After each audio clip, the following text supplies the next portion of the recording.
Bab 4478 bola itu adalah telur.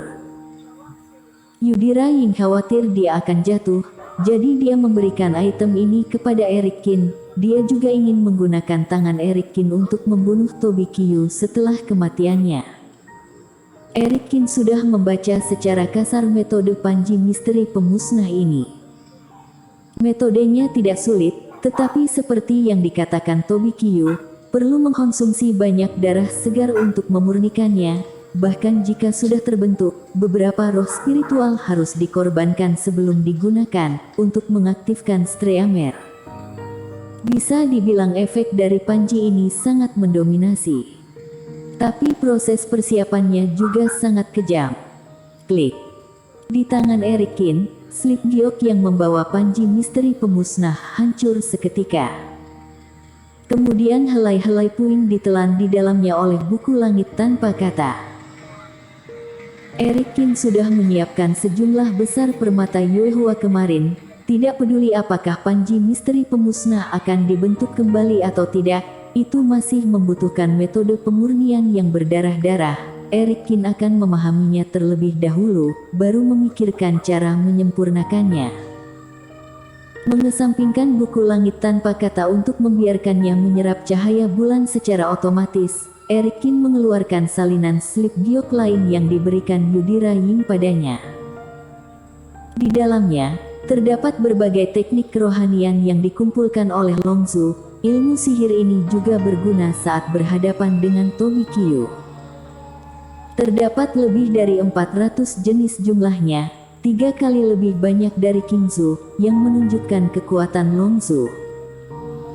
Panji misteri pemusnah bisa membuat lawan muncul, tapi jika ingin menyakiti Tobikyu, tetap harus mengandalkan teknik jiwa dewa, terutama wilayah asing iblis langit. Teknik jiwa dewa sama penting baginya. Eric Kin membelai slip giok dengan ringan. Meski saat bertarung dengan dirinya sendiri, Tobikyu tidak menggunakan metode melarikan diri ke dalam kehampaan. Tapi Eric Kin tidak tahu apakah itu karena harga diri Tobikyu sehingga dia sengaja menggunakan metode yang dia gunakan untuk bertarung dengannya sebelumnya, atau karena masalah diblokir di puncak gunung melibatkan banyak energi. Jika kali ini tidak berhasil, bukan berarti akan sama di lain waktu. Meski cambuk iblis menahan jiwa dewa, namun juga menimbulkan efek jerah bagi iblis wilayah asing. Tapi cambuk itu sendiri tidak bisa diperpanjang tanpa batas seperti ilmu sihir. Objek ini lumayan untuk kemenangan atau pertahanan yang mengejutkan, tetapi jika digunakan secara aktif untuk menyerang, lawan dapat dengan mudah mengelak selama kecepatannya cukup cepat. Sebelumnya aku berencana menggabungkan ratusan teknik jiwa dewa di Kingzu untuk menciptakan seni terkuat, tetapi pertempuran dimulai sebelum selesai. Terdapat lebih banyak ilmu sihir sekarang. Meski banyak metode, namun Eric Kin tidak berusaha untuk segera menyatu. Salah satunya buku langit tanpa kata yang sedang menyempurnakan panji misteri pemusnah, dan kedua adalah dia sendiri ingin mencari lebih banyak. Ilmu sihir dari Kingzu dan Longzu semuanya sudah terkumpul, tetapi di atas cangkang kura-kura, masih ada kultivator dari kota F, klan beruang dan klan unggas. Semakin banyak dia mencari, semakin kuat ilmu sihir gabungannya. Klasifikasikan terlebih dahulu metode serangan jiwa dewa ini, pahami ciri-cirinya, lalu kumpulkan lebih banyak dari orang lain, baru setelah itu dioperasikan. Eric Kin juga membuat rencana. Adapun akhirnya, dia tanpa sadar mengeluarkan botol kristal. Dalam kristal bening kecil, terdapat setetes darah 7 warna yang menggelinding. Apa yang disebut 7 warna tidak berarti bahwa darah terbagi menjadi 7 warna berbeda, tetapi darah itu seperti awan kabut, berubah warna saat mengambang, terus-menerus berganti-ganti di antara 7 warna. Eric Kin telah meneliti benda ini selama beberapa waktu. Bahkan mengeluarkan beberapa helai untai untuk penelitian, Tetapi Erikin yakin bahwa tetesan darah ini bukanlah darah makhluk manapun yang pernah dilihatnya. Bahkan mengeluarkan seuntai dan memasukkannya ke dalam perisai emas tidak menyebabkan perubahan apapun pada perisai emas. Berdasarkan gaya organisasi rahasia siluman, tetesan darah ini kemungkinan besar merupakan darah yang menyatu. Mungkin semuanya akan dimasukkan ke dalam perisai emas, yang akan menyebabkan semacam perubahan, tapi hanya ada satu tetes. Erikin dapat merasakan keanehan dari darah ini, tetapi itu terlalu langka, jadi dia tidak dapat menahan diri untuk mencobanya. Hanya dengan menunggu saat kritis untuk meledakkan darah atau mengintegrasikannya ke dalam perisai emas, dia baru dapat mengetahui nilai spesifik dari benda ini.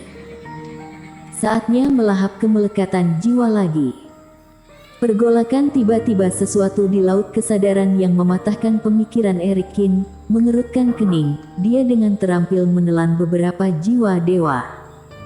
Ada juga telur ini. Menatap bola emas yang tumbuh di laut kesadaran, Erikin juga merasa pusing. Mula-mula benda ini hanya sebesar telur, kemudian setelah melahap kemelekatan jiwa, benda ini semakin lama semakin besar, lama-kelamaan menjadi sebesar buah semangka. Dan tepat setelah dia melahap lebih dari 8.000 jiwa dan sepenuhnya menghindari kemungkinan serangan balik, benda ini tidak menyusut sama sekali, belum lagi, tingginya bahkan setengah dari orang sekarang. Selain itu, terdapat beberapa pola tidak beraturan pada bola emas, tetapi sekarang pola ini semakin terlihat jelas. Bagi Erikin, bola itu seperti telur. Sama seperti telur puyuh. Serta terdapat goncangan yang memaksanya untuk terbang ke atas dan ke bawah seperti gerakan janin. Erikin juga menggunakan mata dewa dan dark eye untuk menyelidiki, meskipun di dalam bola emas itu gelap gulita, sepertinya ada sesuatu yang bergerak. Jangan-jangan aku akan menetaskan bayi burung. Raut wajah Erikin menggelap saat memikirkan kemungkinan ini. Dikatakan dalam pemurnian roh bahwa sekali kemelekatan jiwa dimakan, dapat menghasilkan manfaat yang luar biasa. Tapi manfaatnya sudah bisa ditebak sendiri. Mungkin untuk membuat kerohaniannya lebih kuat, atau untuk membuat dirinya lebih peka. Tapi sial. Kesempatan sial macam apa ini? Jika sesuatu benar-benar lahir, dia tidak bisa memberitahu Finola Finola, sebenarnya aku sudah memiliki anak, dan itu adalah anak burung yang aku tetaskan. Karena pemikiran ini, Erikin menjadi sedikit takut melahap kemelekatan jiwa dengan sekuat tenaga selama 2 hari ini.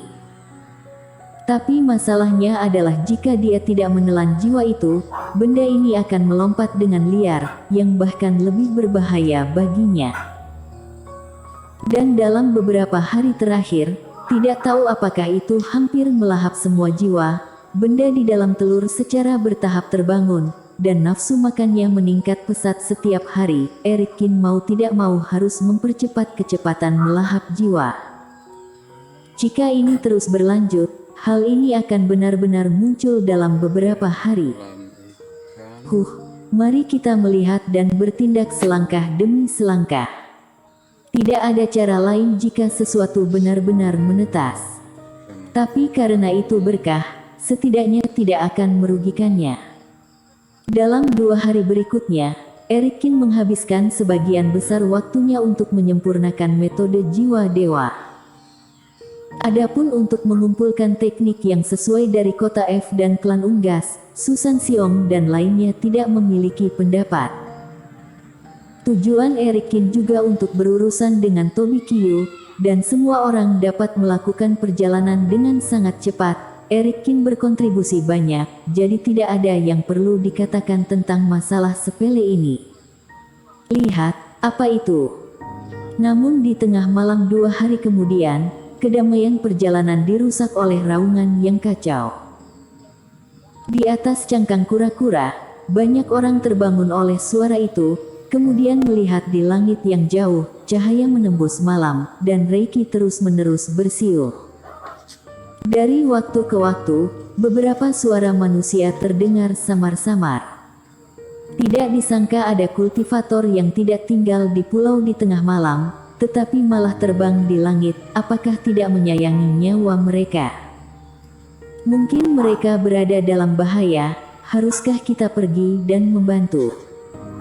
Jangan bercanda, tempat itu setidaknya berjarak 100 km dari kita. Mereka pasti sudah dibunuh sampai darahnya bercucuran dalam perjalanan kita terbang ke sana. Bersambung.